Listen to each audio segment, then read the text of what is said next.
En el capítulo anterior veíamos cómo el ejército revolucionario cubano tomaba la ciudad de Yara, dando comienzo así a la llamada Guerra de los 10 años.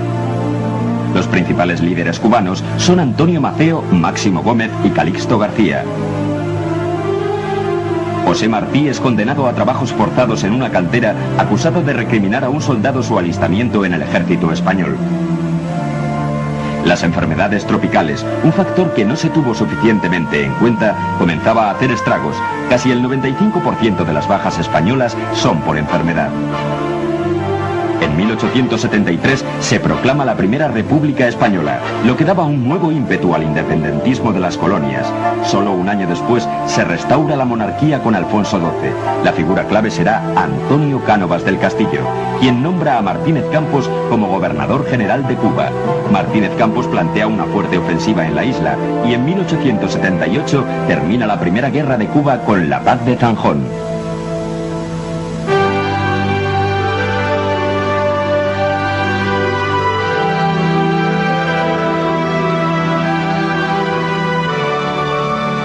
La paz de Zanjón pudo haber sido la gran ocasión de alcanzar una paz definitiva en Cuba. Pero Martínez Campos era consciente de que esa paz estaba prendida con alfileres. Temía que de no aplicarse todo lo acordado, peligraba el acuerdo y se alentaría la oposición en el exilio, que ya había empezado a organizarse. Solicita de Madrid que las reformas autonómicas se apliquen cuanto antes. Es el momento histórico de unir la colonia con España. Todavía Cuba puede ser española, si no será americana. La herencia de Colón la hemos perdido. Cuando la guerra termina, por esta mezcla rara de agotamiento de ambas partes y las mañas diplomáticas de los hombres que consiguieron firmar el Pacto del Zanjón, pues no hubo persecución.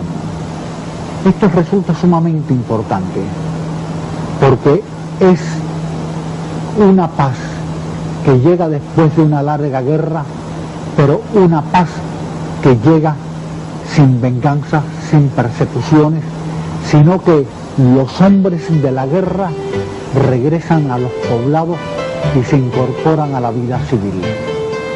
Si la lección más interesante de la guerra de independencia cubana, y ahora me refiero tanto a la guerra de los 10 años como a la posterior guerra de 1895-1898, es que se trata de un conflicto extraordinariamente fuerte, con miles, pudiéramos decir, con cientos de miles de víctimas por ambos lados, y que sin embargo no generó odio a los españoles. Yo creo que resulta sumamente interesante que el idioma popular cubano no acuñara una palabra despectiva hacia los españoles como gachupín, que se utiliza en México, o chapetón, que se utilizó en Perú.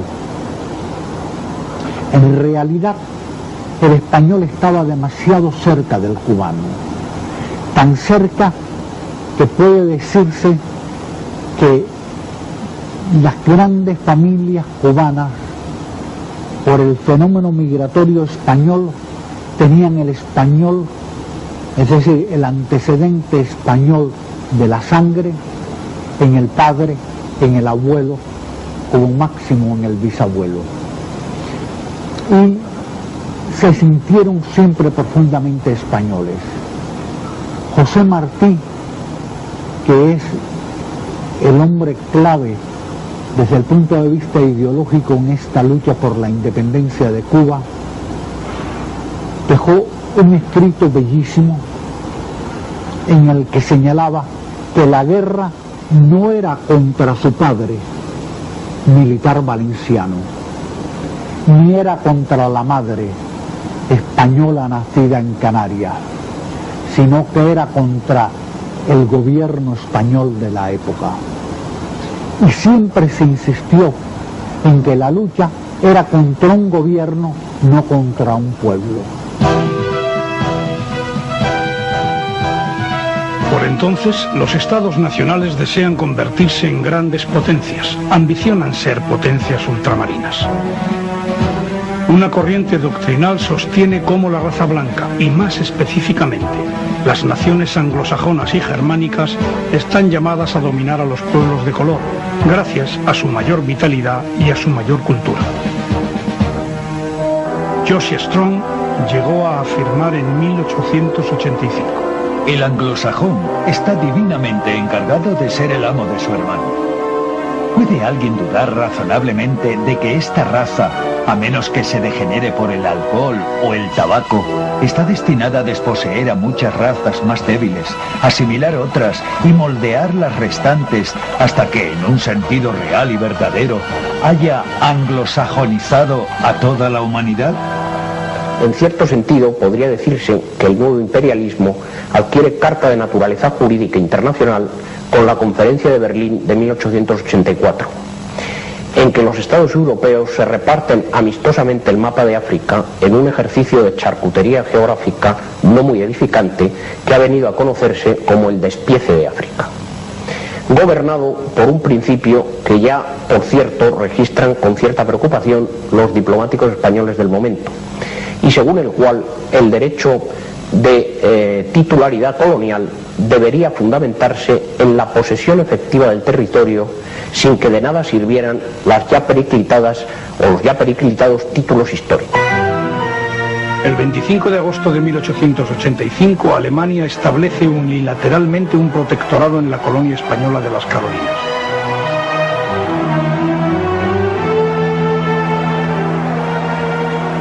La opinión pública española pide ir a la guerra contra Alemania. Cánovas no se deja arrastrar a un conflicto armado. El canciller Bismarck propone al Papa León XIII como árbitro y su dictamen es aceptarlo.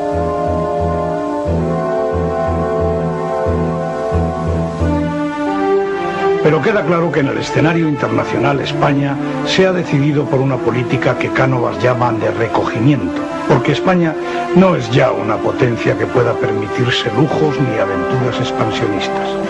Además, ya no cuenta con alianzas que le proporcionen una garantía internacional para proteger los restos de su imperio ultramarino.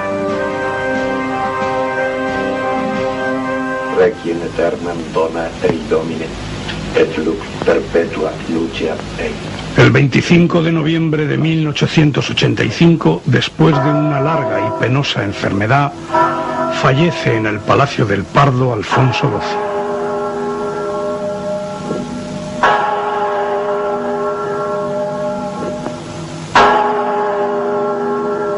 La situación de España, de nuevo sin monarca, hasta la instauración de la regencia de la reina viuda y embarazada María Cristina, madre hasta ahora de 2 hijas, pero sin heredero varón, hace temer un nuevo levantamiento carlista, sin descartar tampoco un rebrote de la conspiración republicana.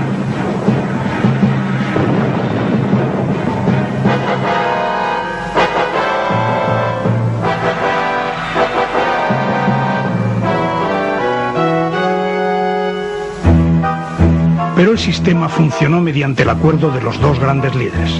Cánovas entrega a Sagasta el poder y los liberales gobiernan ininterrumpidamente durante 5 años.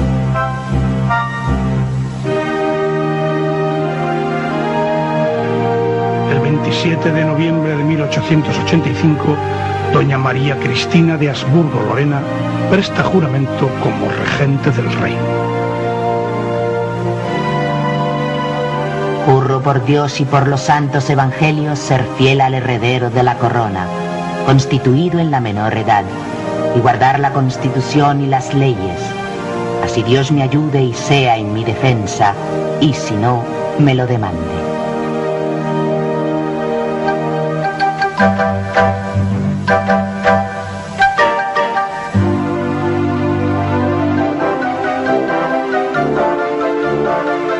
En Estados Unidos, Pulitzer amplió la visión periodística, antes limitada a los intereses de la clase alta y a los partidos políticos.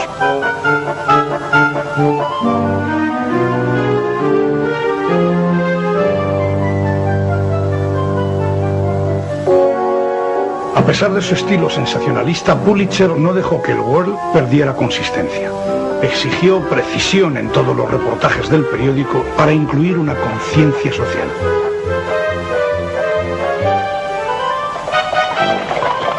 Este interés en los problemas de los marginados atrajo a las masas de emigrantes y al gran público, llevando al World cada vez más alto en las cifras de tirada.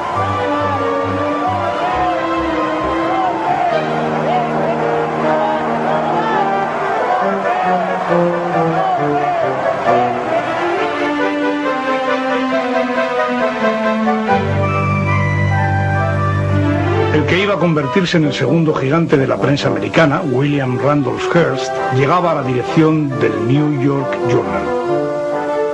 Tomaba así impulso definitivo una carrera de ambición desmedida que más tarde retrataría a Orson Welles en su famosa película Ciudadano Kane.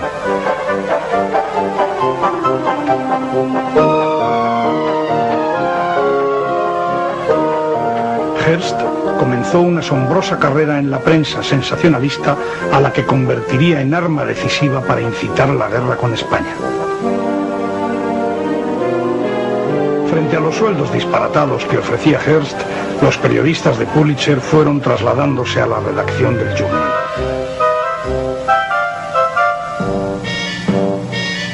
La guerra de la prensa había estallado.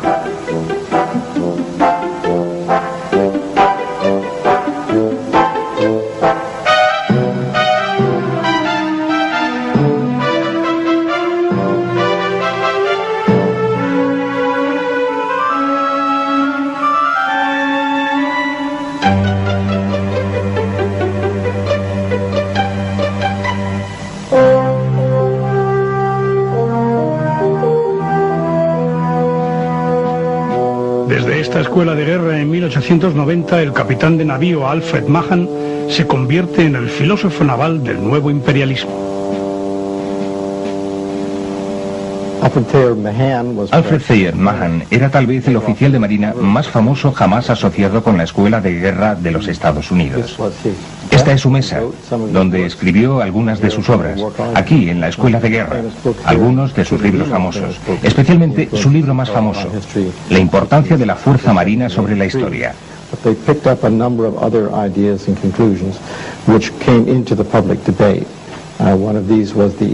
Su teoría decía que lo importante era la gran batalla y no el ataque contra el comercio del enemigo. Así que estaba a favor de crear una flota de guerra capaz de luchar contra otra flota, destruirla y así tener lo que él llamaba el dominio de los mares.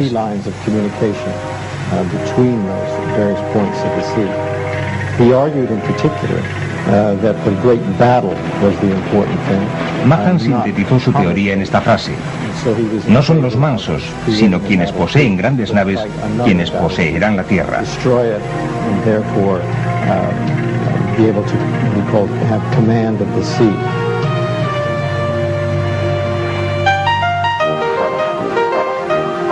Después de su paso por España, José Martí se establece en Nueva York, donde entra en contacto con el Comité Revolucionario Cubano, y desde entonces su actitud en pro de la independencia de la isla le convertirá en una de las cabezas del movimiento independentista.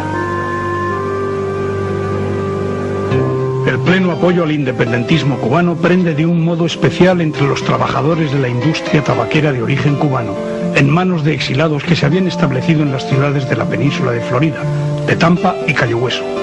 Este último a tan solo 96 kilómetros de Cuba, lo que facilita mucho la conexión clandestina con la isla. En la actualidad, a las afueras de la ciudad de Tampa se conserva casi como entonces el barrio llamado Ybor City, donde llegaron gran cantidad de migrantes, sobre todo españoles, atraídos por la gran prosperidad que el negocio del tabaco ofrecía. Por todas las calles y rincones de Ybor City podemos apreciar hoy la honda impronta de aquellos emigrantes que fueron llegando a lo largo de los años.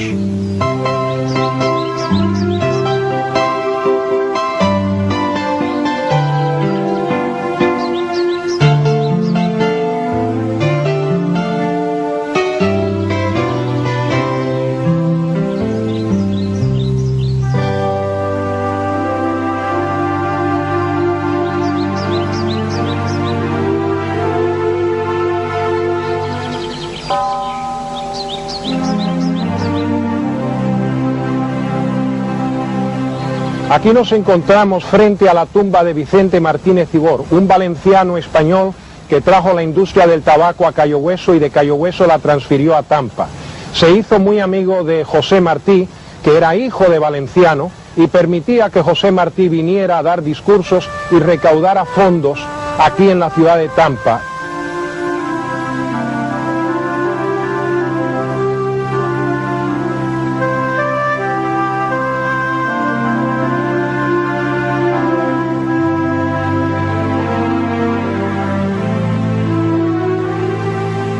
Rompió de pronto el sol sobre un claro del bosque, y allí, al centelleo de la luz súbita, vi por sobre la hierba amarillenta erguirse, en torno al tronco negro de los pinos caídos, los racimos gozosos de los pinos nuevos.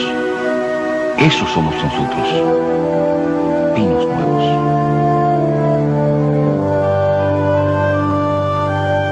Sí, es la independencia el esfuerzo supremo de mi patria.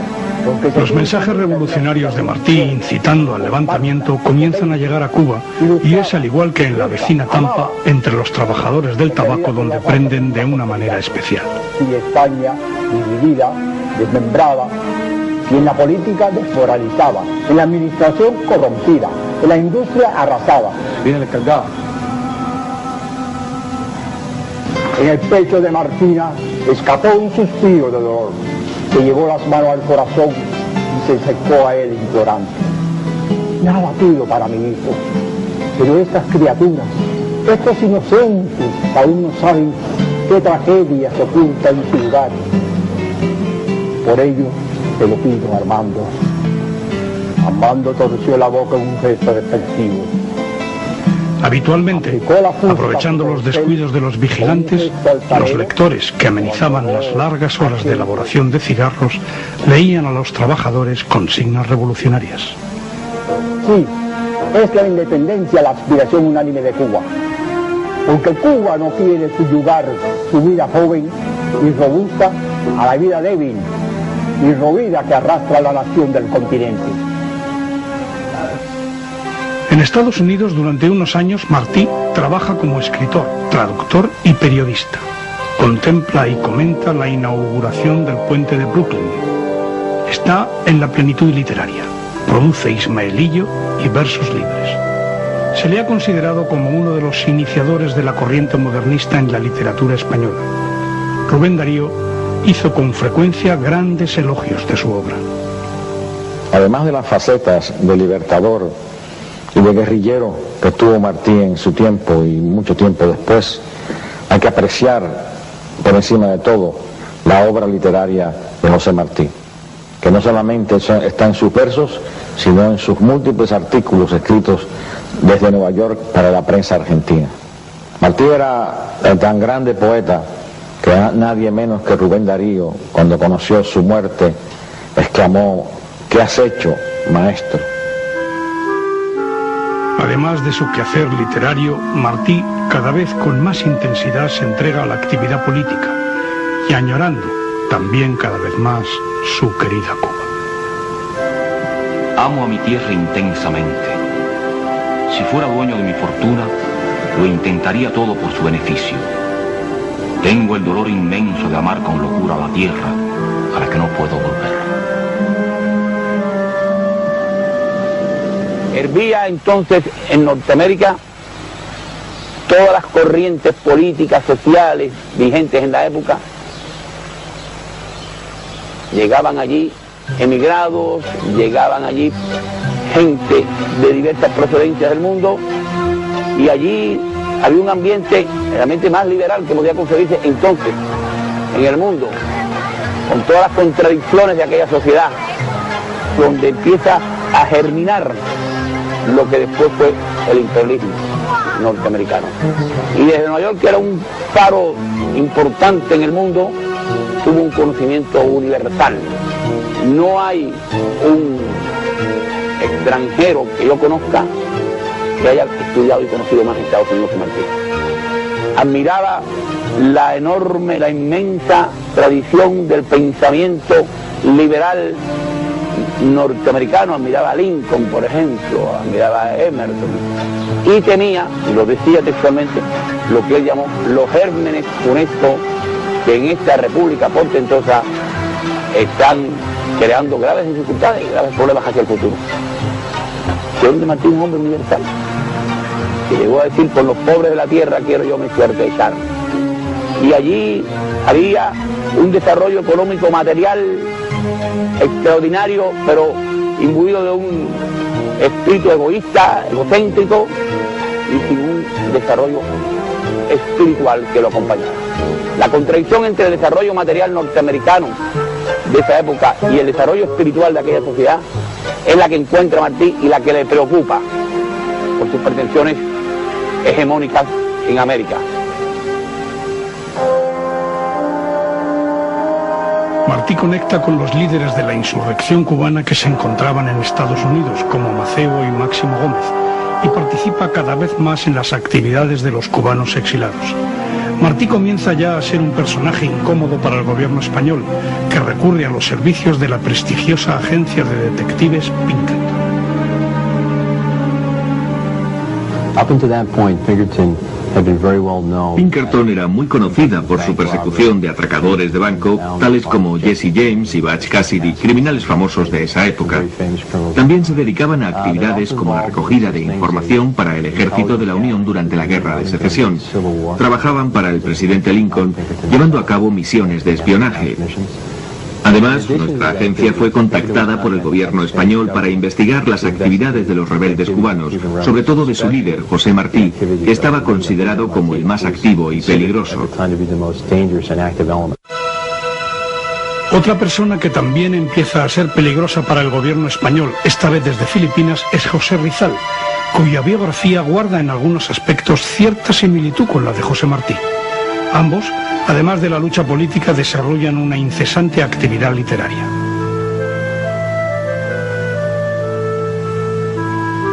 También ambos han estudiado en España, donde se acrecienta, junto a su admiración por lo español, su rotundo nacionalismo independentista.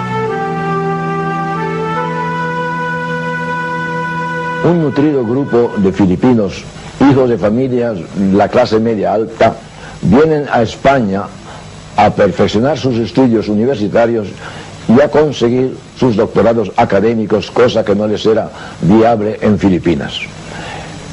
Ya en España, estos filipinos, cuya edad media era de 25 años, fundan un quincenario llamado La Solidaridad y organizan un movimiento que en la historia se conoce como la propaganda.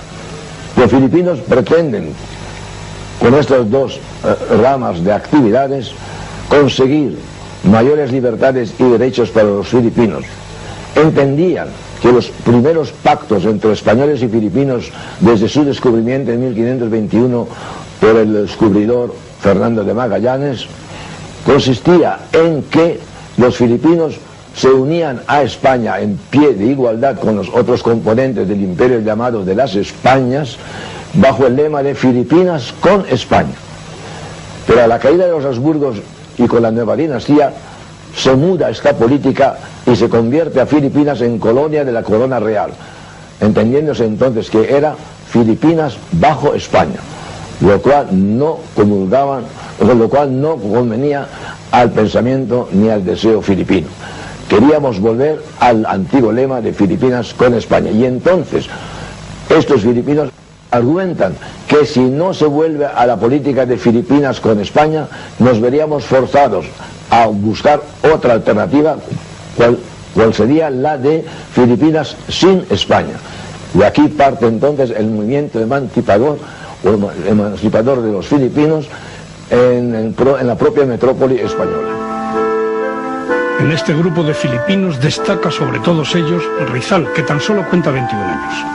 Se matricula en la Facultad de Medicina y simultáneamente en la de Filosofía y Letras, licenciándose en ambas carreras con magníficos resultados.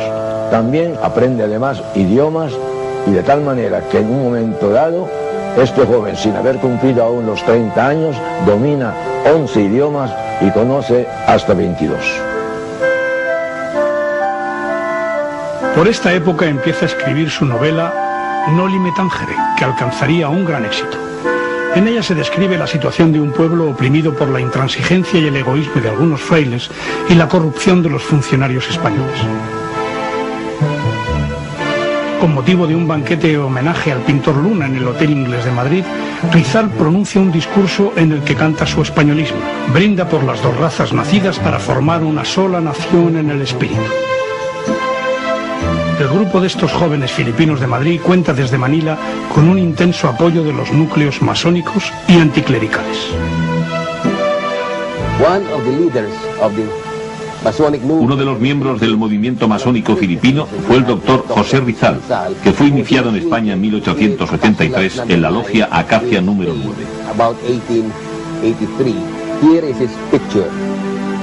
Aquí está su retrato con la indumentaria masónica.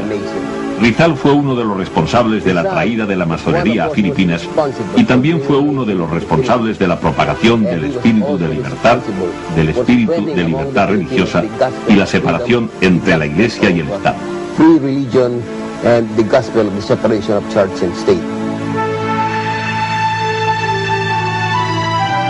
Rizal regresa a Filipinas en 1892, en donde organiza la Liga Filipina y se entrevista con las autoridades españolas. La Liga es secreta, sus métodos pacíficos, sus apoyos los grupos masónicos. Al mes de su llegada es deportado a Dapitan, en la isla de Mindanao. El mismo día que se hace pública la deportación de Rizal, el 7 de julio, varios líderes insurgentes de filiación masónica fundan una sociedad secreta que va a ser la clave en el movimiento independentista, el Katipunan. El Katipunan busca abolir la soberanía de España y la presencia de las órdenes religiosas. Sus miembros ingresan mediante el pacto de sangre, firma con la sangre del iniciado del juramento de fidelidad y obediencia ciega. La figura clave del Katipunan es Andrés Bonifacio.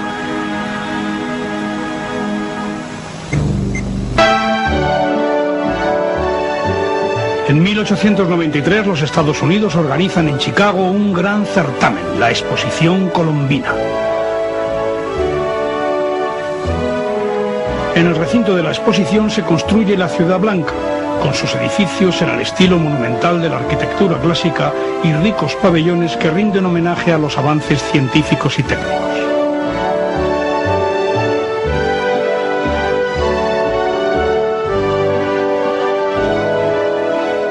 De acuerdo con Cánovas, la reina María Cristina decide que fuera la infanta Eulalia, que destaca por su juventud, su modernidad y su cultura, la representante real en la exposición. Camino de Chicago, el buque Reina Mercedes hace una escala en La Habana. La infanta se dispone a bajar a tierra sin reparar que su vestido azul y blanco, con una cinta de terciopelo rojo al cuello, conformaban los colores de la bandera revolucionaria cubana. Ante el estupor del capitán del barco, que le ruega que se cambiara de ropa, la infanta exclamó: ¿Pero qué quieren ustedes? ¿Que baje a tierra vestida de rojo y amarillo? ¿Porque esos son los colores de España? Cuando vuelve a Madrid, informa a la reina sobre la situación de Cuba. Era demasiado tarde para evitar la emancipación cubana.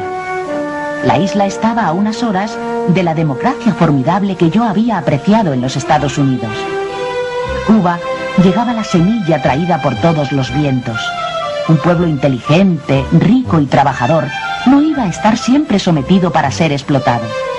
Lo mejor que haríamos con Cuba sería venderla a los Estados Unidos o a los mismos cubanos. El 27 de julio de 1893 se produce la quiebra de la bolsa en Wall Street.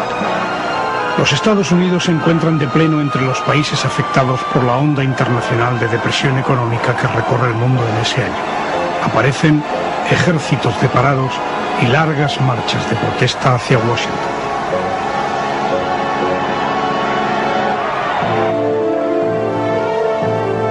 En Madrid, un ministro del gabinete que preside Sagasta, Antonio Maura, propone un plan de autonomía para Cuba. Se constituye un consejo de administración, 24 miembros en Cuba y 17 en Puerto Rico, unos electos y otros de derecho. El proyecto de reforma de la administración local en Cuba, en 1893, venía a significar algo así como un germen de administración autonómica, siempre bastante limitada, pero que en todo caso configuraba a Cuba como una especie de diputación única y en la que, aunque el gobernador general sería nombrado por España, habría una cierta representación de los intereses locales. Lo que sucede es que este proyecto nunca pudo llegar a triunfar, sobre todo por la existencia de un grupo de presión en la política española que influía tanto en el Partido Conservador como en el liberal. La paradoja es que Maura, siendo liberal, tuvo como enemigos no solo a los conservadores del tipo de Romero Robledo y de Cánovas, sino también a los propios liberales. Incluso un subsecretario de la presidencia, es decir, un cargo muy importante, dimitió para poderse enfrentar con las Cortes, en las Cortes con Maura. Y como consecuencia de ello, el proyecto se vio arruinado. Maura desde entonces guardó una pésima impresión de la política española y especialmente el presidente del gobierno de Sagasta, y de ahí derivó su posición crítica con respecto a la política española. La geoestrategia mundial está cambiando rápidamente. Los sucesos se multiplican y se suceden con rapidez y en diversas partes del mundo. Los países se verán pues obligados a actuar con decisión y con poca pérdida de tiempo. Esto obligará a tener unas flotas distintas de las que se tenían hasta este momento. En concreto, se necesitarán flotas poderosas para poder hacer valer el poder de las naciones. Se necesitarán flotas rápidas para poder llegar con prontitud al lugar donde los sucesos hayan estallado. Y se necesitarán flotas autónomas para poder llegar lo más lejos posible. A mediados de la década de 1890, el ranking mundial de las flotas de guerra es lo siguiente. En primer lugar, con gran diferencia sobre las demás, Inglaterra. A continuación, Francia, Rusia, Alemania, Italia, Estados Unidos, el Japón, España y Austria. Parece evidente que el principio de que quien controle los mares controlará el mundo es más cierto que nunca. En 1887 España cuenta con un programa de construcciones que por razones económicas, tecnológicas y de gestión no llega a realizarse debidamente.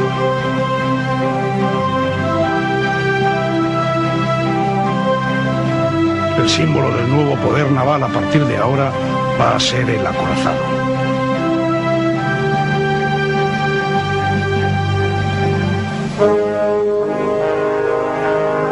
El único acorazado de aquella época que se conserva en la actualidad es el Olimpia, anclado aquí, en el puerto de Filadelfia.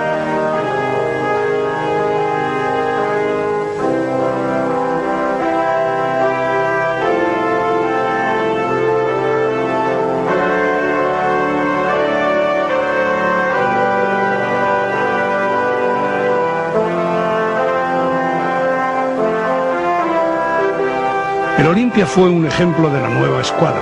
Construido en San Francisco en 1893, fue el buque insignia de la escuadra del almirante Dewey en el Pacífico y participó en la batalla de Cavite.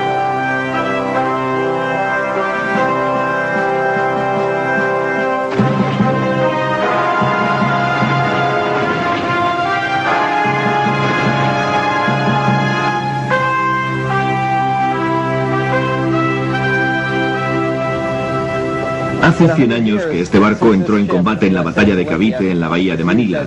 En la actualidad, un grupo de amantes de la historia naval utilizamos el Olimpia, el único buque que sobrevive de la guerra hispanoamericana, para reconstruir y recrear cómo era la vida a bordo en los buques americanos.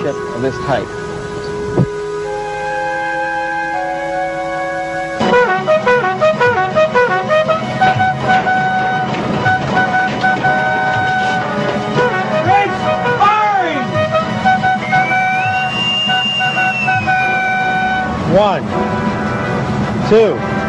Great, 2,100 yards, turn back on the line, ready, fire.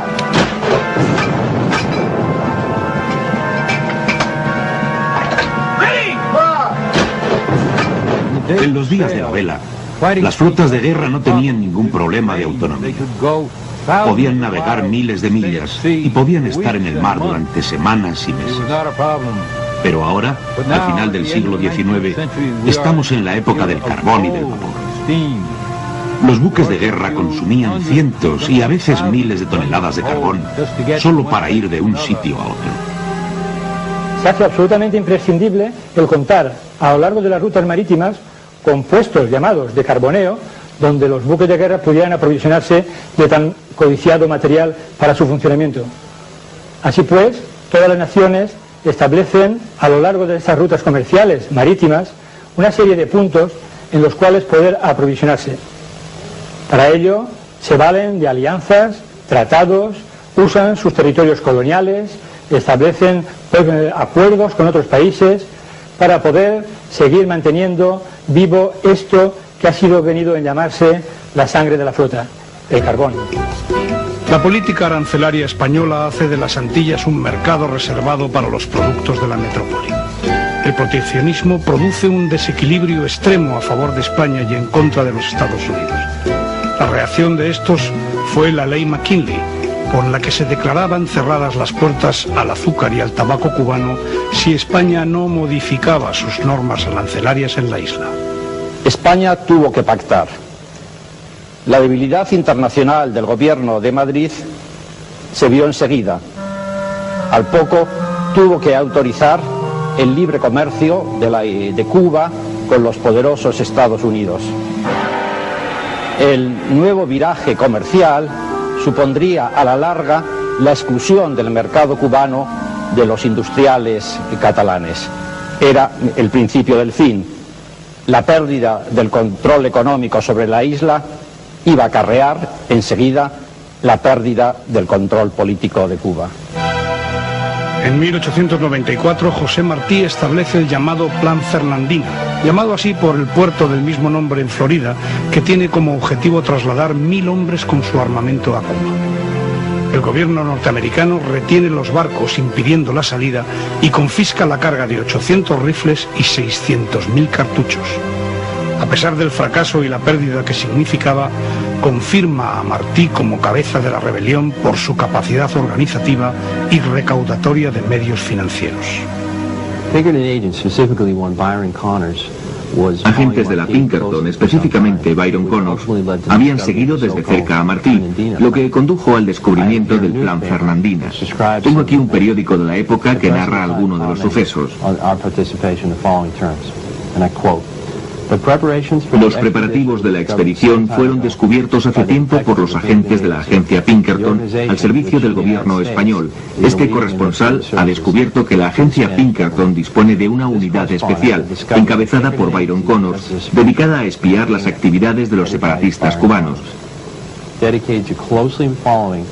Las armas confiscadas por las autoridades federales, bajo las leyes de la neutralidad, se devolverán a los cubanos tan pronto como se demuestren que son los dueños legítimos. Superado el fracaso del Plan Fernandina y confirmado en su liderazgo, Martí vuelve a la pelea. De su puño y letra, redacta un documento autorizando el levantamiento en Cuba. Con una plumilla como esta, José Martí, el 29 de enero de 1895, escribió la orden del levantamiento, se la entregó a su secretario Gonzalo de Quesada con instrucciones de que fuera a Tampa y en Tampa se la entregara a Fernando Figueredo Socarrás. Él llevó ese mensaje a su fábrica de tabacos que se llamaba la fábrica de Fernández o Ayorán. Allí cogieron tabaco escogiendo una hoja que tenía una mancha.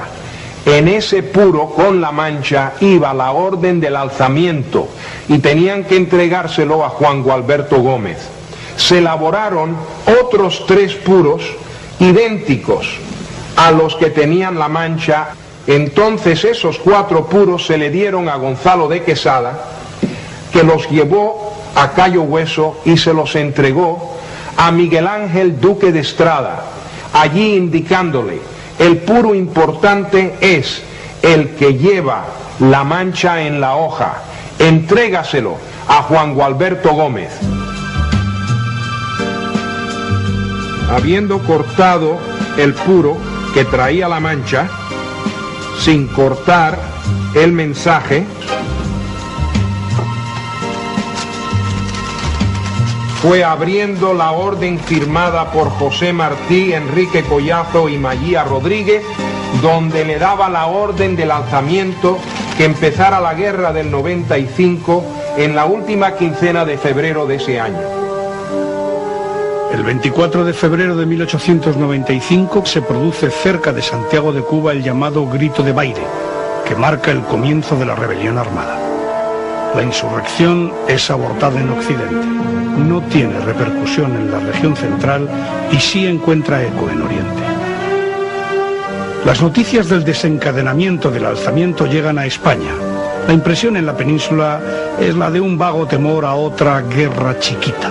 Se piensa que se trata de un conflicto con arreglo.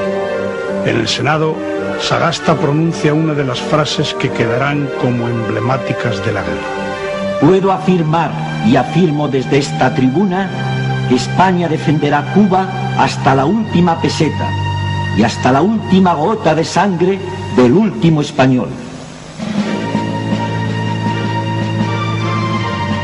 La invasión se pone en marcha.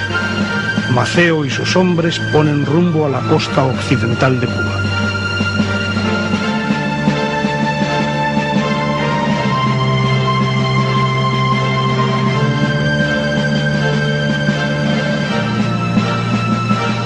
El 29 de marzo consiguen desembarcar sigilosamente en las playas de Baracoa.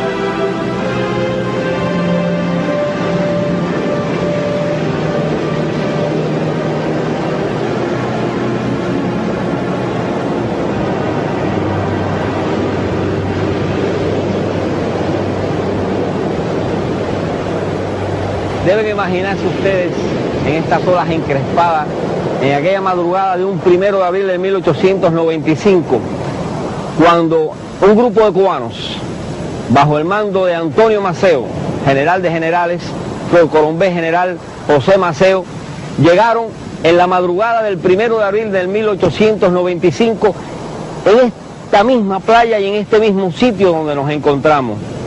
Recuerdo ahora, entre otras cosas, aquella anécdota que contara uno de sus expedicionarios, Manuel Granda.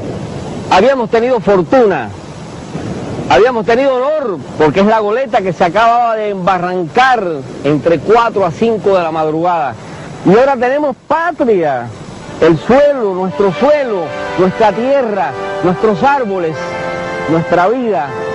Esa fue la impresión imperecedera para aquella expedición, la primera de su tipo en la Gran Guerra del 95.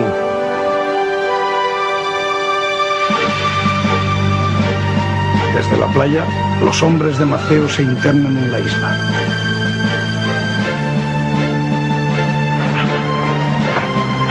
Enseguida tiene lugar el primer encuentro con tropas españolas y se produce el primer combate que marca el inicio de la Guerra del 95.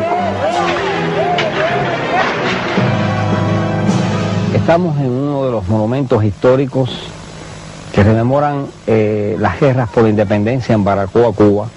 Aquí, con la efigie del general Maceo y escoltado por estos dos cañones, se recuerda el primer combate acontecido horas más tarde de su desembarco por Playa de Duaba.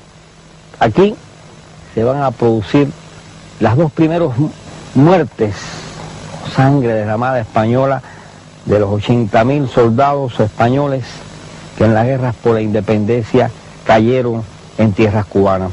Es por esto que Maceo y sus expedicionarios marcan en este sitio algo significativo para los combates y las luchas en la guerra del 95. 12 días después de la llegada de Maceo a Baracoa, en una pequeña goleta, Martí y Máximo Gómez desembarcan por la noche, después de remar 3 millas bajo un fuerte temporal en este pedregoso lugar llamado Playitas. Gómez, muy emocionado, se arrodilla y besa tierra cubana. Yo puedo decir, sin lugar a dudas, que esta playa representa para nosotros los cubanos un hito, una significación, una grandeza. Estamos en Playa de Cajobao, Cuba.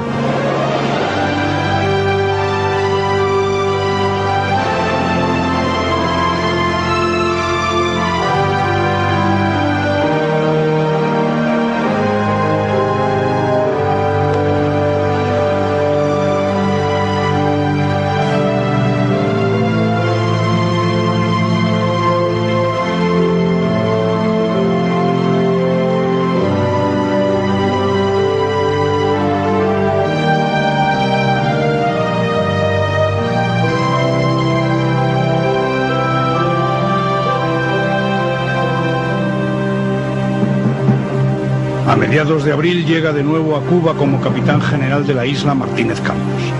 Cánovas había designado a Martínez Campos, la figura de más prestigio en el ejército español, por su experiencia anterior en la Guerra de los 10 años y sus probadas dotes de soldado y negociador. En La Habana es recibido entre aclamaciones y vítores.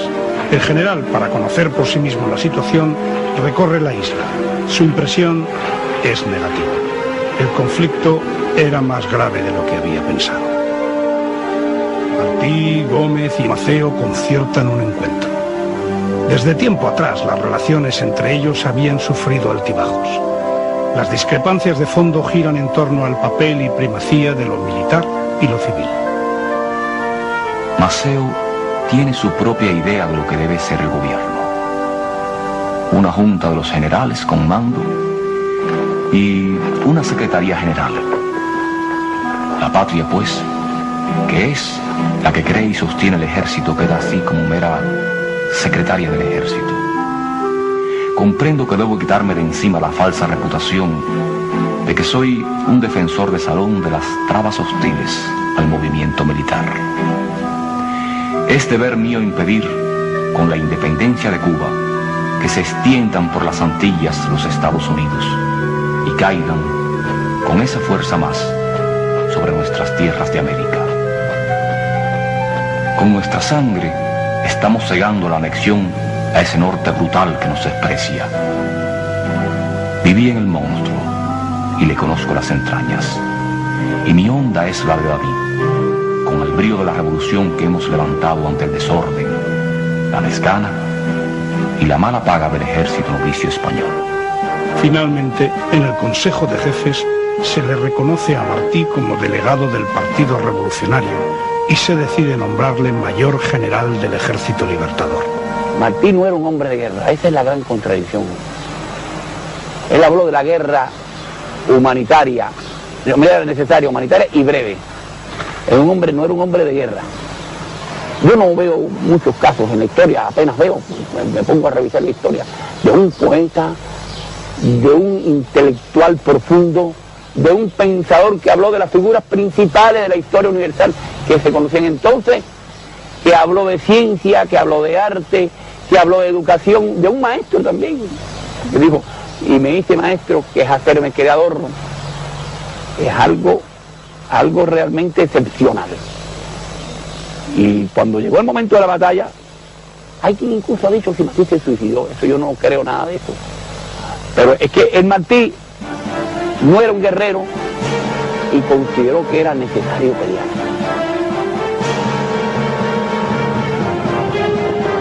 El 15 de mayo, Martí y Gómez llegan a Dos Ríos.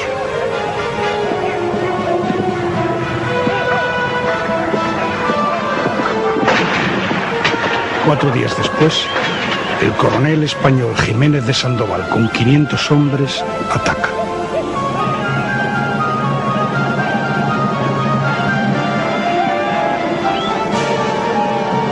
Gómez le ordena a Martí que permanezca en la retaguardia, pero Martí, de pronto, se ha adelantado a todos en su caballo regalado por José Maceo. Suena una descarga y Martí cae del caballo.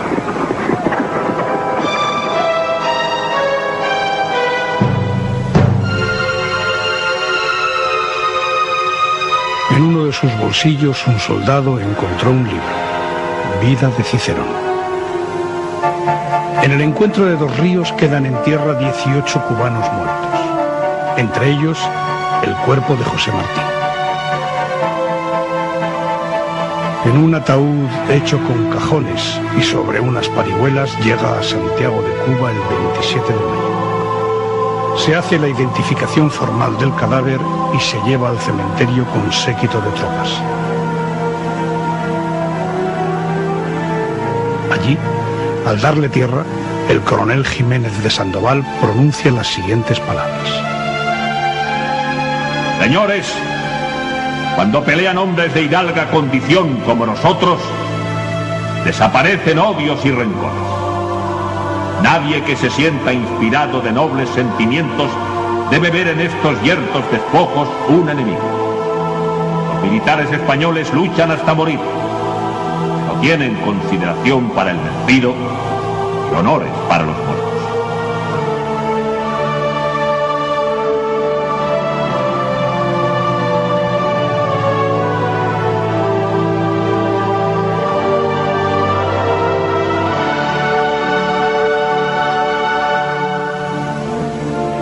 En el capítulo siguiente veremos cómo el general Martínez Campos será sustituido por Baylor, quien pondrá en práctica una política más agresiva. Su plan de reconcentraciones será aprovechado por la prensa y la opinión pública para atacar duramente a España. Las tropas de Baylor conseguirán abatir a Antonio Maceo, el general más carismático de los cubanos, mientras en el pueblo de Cascorro, Eloy Gonzalo llevará a cabo una de las gestas más emblemáticas de toda la guerra. En Estados Unidos, McKinley será proclamado presidente. John Long y Teddy Roosevelt, partidarios de crear una gran escuadra, se mostrarán como los apóstoles del naciente imperialismo americano. En el archipiélago filipino, Aguinaldo extenderá la insurrección. El general Polavieja sustituirá a Blanco y Rizal será ejecutado. De Cádiz seguirán saliendo tropas para Cuba. El número de soldados en la isla era ya de 200.000.